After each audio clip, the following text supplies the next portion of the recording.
Gambhir team India main కోచ్‌గా select అయినప్పటి నుంచి చాలా చేంజెస్ అయితే జరుగుతున్నాయి. ఆసియా కప్‌లో శ్రేయస్ అయ్యర్‌ని, జైస్వాల్‌ని సెలెక్ట్ చేయకపోవడం షాకింగ్‌కు గురిచేసింది. ఇక శ్రేయస్ అయ్యర్‌కైతే స్టాండ్ బై ప్లేయర్ల లిస్ట్‌లో కూడా ప్లేస్ కల్పించలేదు.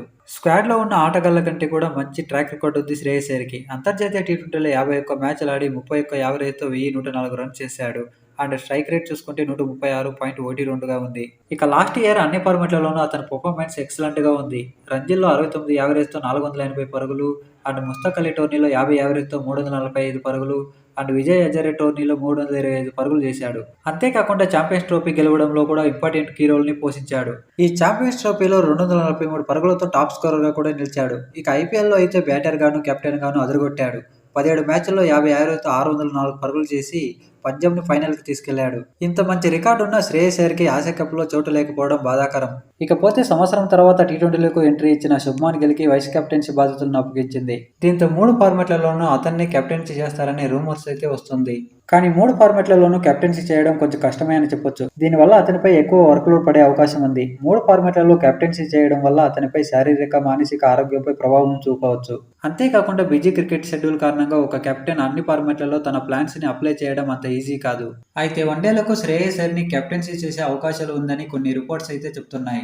ఆసియా కప్ తర్వాత బీసీసీఐ రోహిత్ శర్మ అండ్ కోహ్లీ అంతర్జాతీయ భవిష్యత్తుపై డిస్కషన్ చేసే అవకాశం ఉందని, ఒకవేళ రోహిత్ శర్మ వన్డేలకు గుడ్ బై చెప్తే శ్రేయస్ అయ్యర్‌కు వెంటనే కెప్టెన్సీ బాధ్యతలు ఇచ్చే అవకాశం ఉందని ప్రచారం అయితే జరుగుతుంది. అలాగే రోహిత్ శర్మ గాని కెప్టెన్‌గా కంటిన్యూ చేస్తానంటే మాత్రం శ్రేయస్ అయ్యర్ వెయిట్ చేయాల్సిందేనని కొన్ని రిపోర్ట్స్ అయితే చెప్తున్నాయి. ఈ న్యూస్ అయితే అఫీషియల్‌గా రాలేదు కానీ శ్రేయస్ అయ్యర్‌ని వన్డే కెప్టెన్‌గా చేయడం అనేది నమ్మశక్యంగా లేదు అనిపిస్తుంది.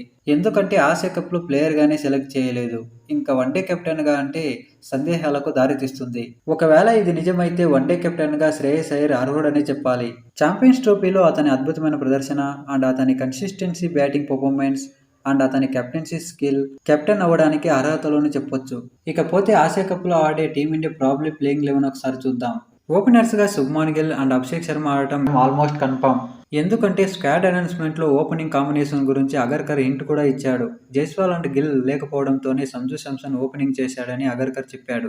దీన్ని బట్టి చూస్తే ఓపెనర్లుగా వీళ్ళిద్దరూ ఆడటం కన్ఫర్మ్. ఇక శుభ్మాన్ గిల్ సంవత్సరం తర్వాత టీ20లోకి ఎంట్రీ ఇచ్చాడు. గిల్ అంతర్జాతీయ టీ20లో 21 మ్యాచ్లు ఆడి 30.42 యావరేజ్‌తో 578 రన్స్ చేశాడు. అండ్ స్ట్రైక్ రేట్ చూసుకుంటే 139.27గా ఉంది. ఇక అభిషేక్ శర్మ స్టాట్ చూసుకుంటే అంతర్జాతీయ టీ20లో 17 మ్యాచ్లు ఆడి 33.43 యావరేజ్‌తో 535 రన్స్ చేశాడు. అండ్ స్ట్రైక్ రేట్ చూసుకుంటే 193.84గా ఉంది. అంతేకాకుండా అభిషేక్ శర్మ టీ20 ర్యాంకింగ్స్‌లో నెంబర్ 1 బ్యాటర్‌గాను కొనసాగుతున్నాడు.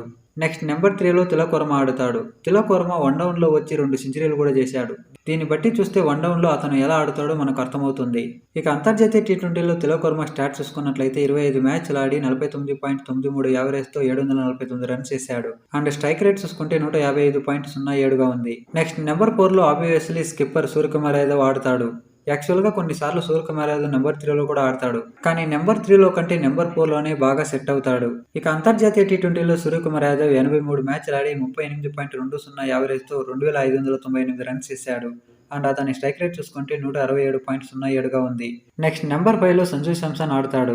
సంజు శాంసన్ అంతర్జాతీయ టీ20లో 42 మ్యాచ్లు ఆడి 25.32 యావరేజ్‌తో 861 రన్స్ చేశాడు. స్ట్రైక్ రేట్ చూసుకుంటే 152.38గా ఉంది. ఇక నెంబర్ 6లో ఆల్రౌండర్ హార్దిక్ పాండ్యా ఆడతాడు. అంతర్జాతీయ టీ20లో హార్దిక్ పాండ్యా 114 మ్యాచ్లు ఆడి 27.87 యావరేజ్‌తో 1812 రన్స్ చేశాడు. అండ్ స్ట్రైక్ రేట్ చూసుకుంటే 141.67గా ఉంది.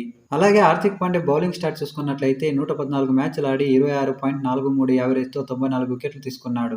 అండ్ ఎకానమీ చూసుకుంటే 8.20గా ఉంది. నెక్స్ట్ నెంబర్ 7లో మరో ఆల్రౌండర్ శివం దుబే ఆడనున్నాడు. అంతర్జాతీయ టీ20లో శివం దుబే 35 మ్యాచ్లు ఆడి 31.23 యావరేజ్‌తో 531 రన్స్ చేశాడు. ఇక స్ట్రైక్ రేట్ చూసుకుంటే 140.10గా ఉంది.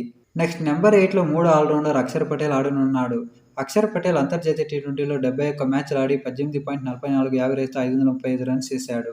అండ్ స్ట్రైక్ రేట్ చూసుకుంటే 139.32గా ఉంది. అతని బౌలింగ్ స్టాట్స్ చూసుకుంటే 71 మ్యాచ్‌లో 22.12 యావరేజ్‌తో 71 వికెట్లు తీసుకున్నాడు. అండ్ ఎకానమీ చూసుకుంటే 7.30గా ఉంది. నెక్స్ట్ నెంబర్ 9లో పేసర్‌గా జస్ప్రీత్ బుమ్రా ఆడనున్నాడు.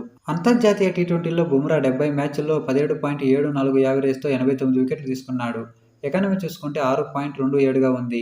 నెక్స్ట్ నెంబర్ 10లో ఇంకో పేసర్ హర్షదీప్ సింగ్ ఆడనున్నాడు. అంతర్జాతీయ టీ20లో హర్షదీప్ సింగ్ 63 మ్యాచ్లు ఆడి 18.30 యావరేజ్‌తో 99 వికెట్లు తీసుకున్నాడు. ఎకానమీ చూసుకుంటే 8.29గా ఉంది. ఇక నెంబర్ 11లో స్పెషలిస్ట్ స్పిన్నర్గా వరుణ్ చక్రవర్తి ఆడనున్నాడు. అంతర్జాతీయ టీ20లో వరుణ్ చక్రవర్తి 18 మ్యాచ్లు ఆడి 14.57 యావరేజ్తో 33 వికెట్లు తీసుకున్నాడు. ఎకానమీ చూసుకుంటే 7.02గా ఉంది. దుబాయ్ పిచ్లో స్పిన్కు అనుకూలిస్తుంది కాబట్టి ఇంకో స్పిన్నర్తో ఆడించాలనుకుంటే మాత్రం శివం దుబే బెంచ్కే పరిమితమవుతాడు. అప్పుడు కుల్దీప్ యాదవ్ మరో స్పిన్నర్గా బరిలోకి దిగుతాడు. ఇక మీకు ఆసియా కప్లో టీమిండియా ఎలాంటి ప్లేయింగ్ 11తో ఆడితే బాగుంటుందనేది మీరు కామెంట్ రూపంలో తెలియజేయండి.